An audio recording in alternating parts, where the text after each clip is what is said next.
সম্মানিত ভিউয়ার্স, নয়নতারা মৎস্য হ্যাচারির পক্ষ থেকে প্রীতি ও শুভেচ্ছা জানিয়ে শুরু করছি আমি প্রদীপ রায় আপনাদের মাঝে আবারও গুলশা মাছের পোনা নিয়ে এসেছি। দেখুন, আমাদের এই গুলশা মাছের পোনাগুলো কেজিতে 1000 পিস হয়েছে এবং দেখুন পোনার সাইজ এবং কোয়ালিটিগুলো। গুলশা মাছের পোনা কিভাবে চাষ করলে, গুলশা মাছের খাবার কিভাবে প্রয়োগ করলে আপনারা লাভবান হতে পারবেন, এসব বিষয়ে আমি আপনাদেরকে কিছু তথ্য দেব। তার আগে অবশ্যই আমাদের চ্যানেলটি সাবস্ক্রাইব করে দিবেন, কমেন্টের মাধ্যমে আপনাদের মতামত জানাবেন।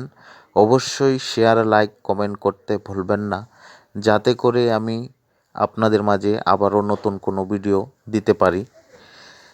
তো চলুন চলে যাই মূল কথায়।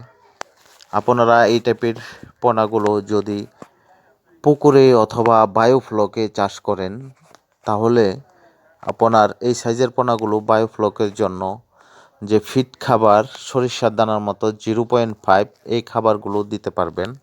এই খাবারগুলো দিলে আপনার বায়োফ্লকের পানিগুলো নষ্ট হবে খুব কম, এবং ওই খাবারটা দিলে আপনার পোনা খুব দ্রুতই এই খাবারটা খেতে পারবে এবং মাছগুলো গ্রোথ আসবে তাড়াতাড়ি, মাছগুলো বড় হবে তাড়াতাড়ি।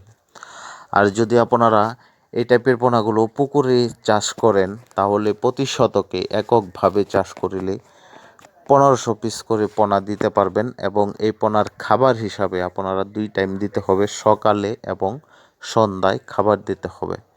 সারা পুকুরে ছিটিয়ে দিতে হবে, যাতে করে পুকুরের এক কোণা থেকে আরেক কোণা পর্যন্ত খাবারগুলো ছিটিয়ে দিতে হবে।